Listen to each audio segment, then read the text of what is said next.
Hola chicos, ¿cómo están?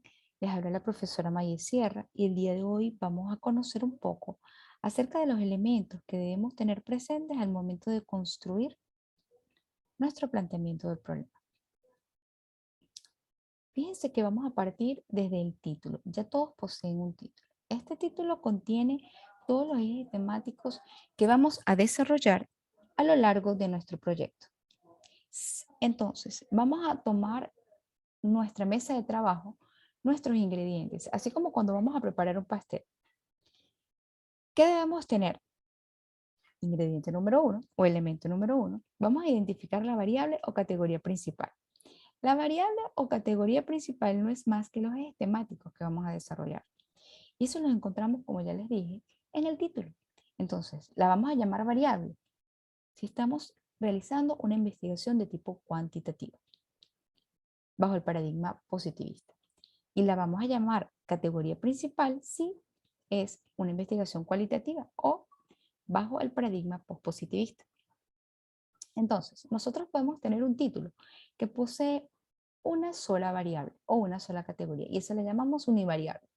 ¿Por qué? Porque vamos a desarrollar un solo tema.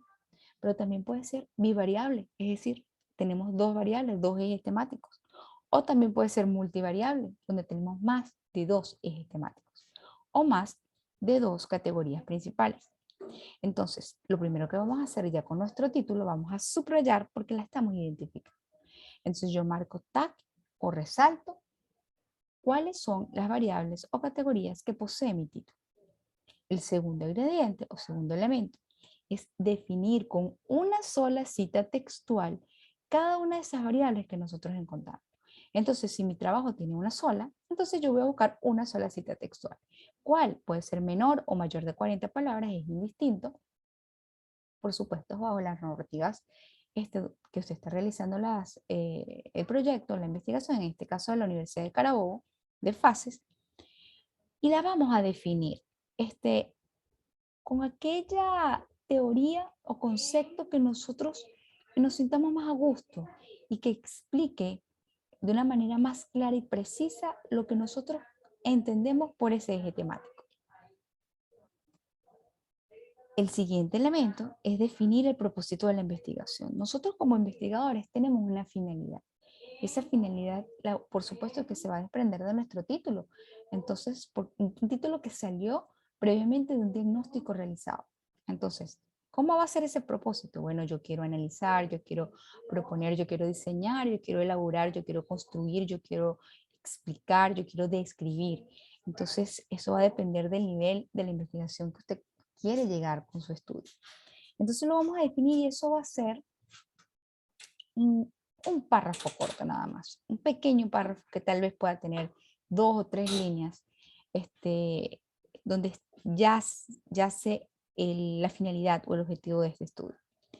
Después viene la descripción del mercado laboral, que no es más que la descripción o en la enumeración de todas aquellas instituciones o organizaciones que están en el mismo sector económico a nivel regional de la empresa objeto de estudio. Entonces, por ejemplo, si yo mi investigación la estoy realizando en una clínica, entonces es decir que una institución o una empresa, una organización de salud privada en Maracay. Entonces, vamos a poner un ejemplo. Estoy haciendo mi investigación en la clínica Santa Marta. Esa clínica es una pequeñita que está en la Avenida Constitución. Entonces yo digo, ¿cuál será la descripción del mercado laboral? Bueno, ¿cuáles son las clínicas que están en Maracay? Está la Clínica Guadalupe, está el Centro Médico Maracay, está la Clínica Calicanto, la Policlínica Maracay, Hospital de Clínicas Las Delicias, Clínica Lugo. Entonces, esa descripción del mercado laboral es el nombre de todas aquellas empresas que forman parte de mi competencia en el mercado laboral. Vamos también a desarrollar, a realizar una breve reseña histórica. Cuando hablamos de reseña histórica, normalmente nos imaginamos páginas y páginas de toda la historia, cómo se conformó, y no, eso no es lo que vamos a hacer.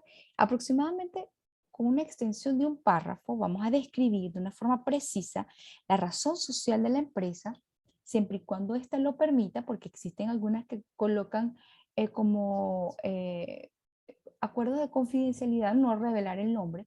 Entonces, ¿es posible eso? Por supuesto que sí. Y es válido, también es válido. Entonces, si la empresa no lo permite, no coloquemos el nombre. Pero si lo permite o no hay ningún problema, pues lo colocamos. Lo que sí no debe faltar es la actividad económica que realiza.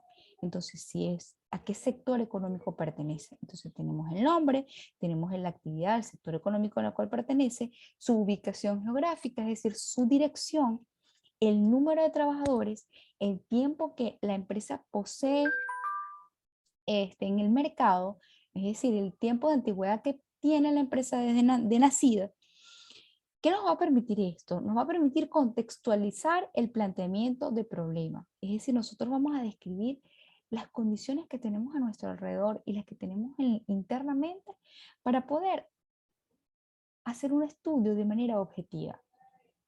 Porque no es igual analizar unas estrategias financieras o administrativas o contables de la Clínica Santa Marta, que es pequeñita, que tiene aproximadamente 15 trabajadores, que tiene 4 años en el mercado, y vamos a compararla con las mismas estrategias financieras económicas que pueda tener el Centro Médico Maracay, que tiene aproximadamente 50 años en el mercado, que tiene una cantidad de trabajadores que se acercan a los 600, 700 personas, que tiene una infraestructura económica, física y tecnológica muy fortalecida. Entonces, eso nos sacaría de contexto lo que es la objetividad en nuestro estudio. Es por ello que pedimos, debemos describir lo que son nuestros competidores, pero también las características de la organización donde vamos a realizar nuestro estudio, nuestra investigación. Entonces, posterior a ello, una vez que ya tenemos ese párrafo con esos datos, vamos a describir la realidad observada, es decir, los síntomas o evidencias que nosotros estamos observando o que estamos percibiendo a través de nuestros sentidos. Es decir, ese es el primer paso de cualquier investigación, independientemente del paradigma, es la observación. Entonces, a través de ella vamos a percibir lo que está ocurriendo en la organización. Fíjense que eso que está ocurriendo va a ser nuestro objeto o nuestro fenómeno abordado a lo largo del proyecto.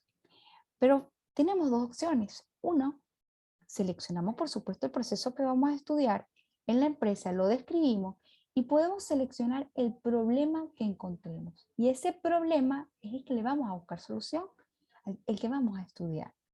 Pero nosotros también tenemos que tomar en cuenta que no todos somos investigadores del caos. Es decir, que no necesariamente nuestro trabajo de grado tiene que estar enfocado hacia un problema. Lo podemos hacer, claro, claro que sí, pero también podemos abordar algo positivo, algo que no es negativo, pero que sencillamente desconocemos. Por eso es el arte de investigar. Nosotros investigamos algo que desconocemos. Entonces, ese algo que desconocemos, tal vez, es algo positivo. Por ejemplo, todos estamos al tanto de la situación, el proceso coyuntural que vive Venezuela a nivel económico, social y político en la actualidad.